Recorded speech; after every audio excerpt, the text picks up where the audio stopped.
All right, let's dive into one of the most misunderstood books in history, the Book of Revelation.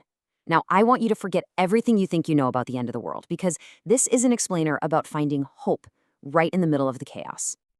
So let's just get right to it. The whole idea we're exploring today kicks off with this really bold claim. The apocalypse, it was never actually about fire raining down from the heavens. It was about truth crashing down on the powers that be. And that one little shift in perspective, it changes everything. It reframes the whole book, not as some terrifying prophecy, but as a powerful act of defiance. Which brings us to our first big idea, an apocalypse of truth. The secret is right there in the word itself. See, apocalypse doesn't mean destruction or the end. The original Greek word, apokalypsis, means an unveiling. And what this book argues is that it's unveiling one specific thing, the truth about power. Think about it. The first people to read this weren't looking for a secret map of the 21st century. No way. They were a small, often persecuted community living under the boot of the Roman Empire. They didn't need a message about escaping the world. They needed a message about how to endure in it. Revelation was their coded anthem, a secret song to keep their courage alive. So, how do we crack the code? How do we decode this message of defiance? Well, the first step is to stop reading it like a literal weather forecast for the future and start seeing it for what it really was, a brilliant, symbolic protest against the biggest superpower of its day. And this slide just lays it out perfectly. On one side, you've got the popular view. It's all prediction. It's about barcodes and nuclear war, and it's a reason to be afraid. But on the other side is the author's actual view. It's a protest of the present. The weird codes aren't about the internet. They're about exposing Rome, calling it Babylon. And that one move completely flips the script. The book goes from being a source of fear to a source of courage. So what about all those scary beasts? Well, in this reading, they aren't literal monsters crawling out of the ocean. They're powerful metaphors for the machinery of empire, for any oppressive system, really. Whether it's a government, a corporation, or an ideology that demands absolute loyalty and runs on fear. And standing in complete opposition to the beastly power of Caesar is the book's real hero, the slain lamb. I mean, what an image, right? It captures the central paradox of the whole book. True power isn't the emperor and his golden palace. It's a vulnerable, wounded, and yet resurrected lamb. This brings us to a huge piece of the code, Babylon. The author, John, was definitely using it as a code name for Rome. But the symbol itself, it's absolutely timeless. It didn't just disappear when Rome fell. Babylon the Great basically becomes a stand-in for any powerful system in any century that puts profit before people and worships control more than it shows compassion. It's that glittering, seductive system that promises security but asks for your soul in return. And this is where it starts to get a little uncomfortable for us today.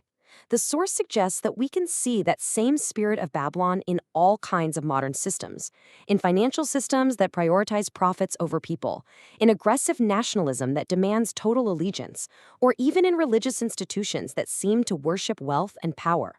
It's any system that takes greed, dresses it up in fancy clothes, and calls it good news. So when Revelation gives that famous command to come out of her, it's not telling people to literally run for the hills and build a bunker. It's a call for a kind of spiritual resistance. It means unplugging from the seductive logic of that system and refusing to let its values become your values. And that leads us right to the absolute heart of this whole thing, what some call the logic of the Lamb. It's a completely upside-down way of thinking about power, about victory, and about what it really means to win. Just look at the contrast here. The beast's power, it's all about conquest, violence, and ruling by fear. It demands your worship. But the lamb's power is the total opposite.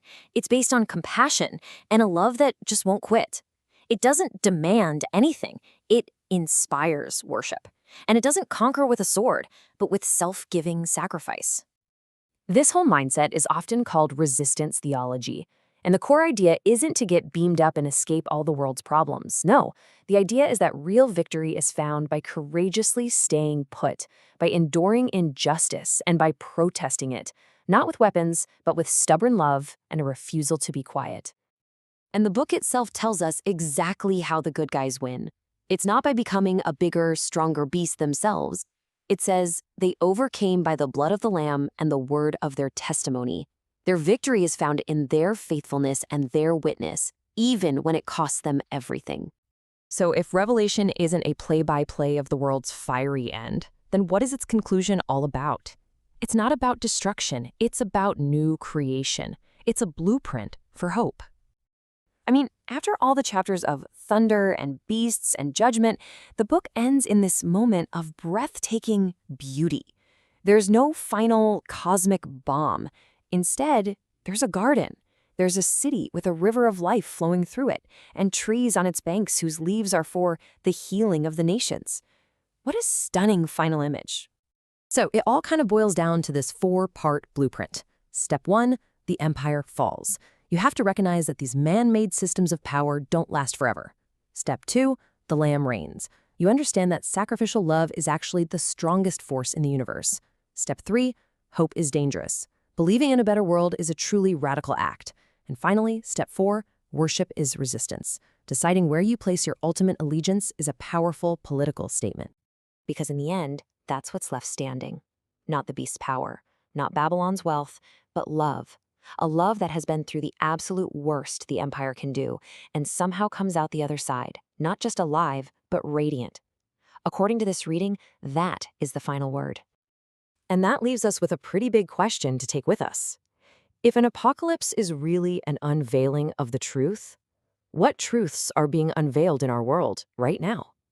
What empires, what systems, what lies are being unmasked for all of us to see?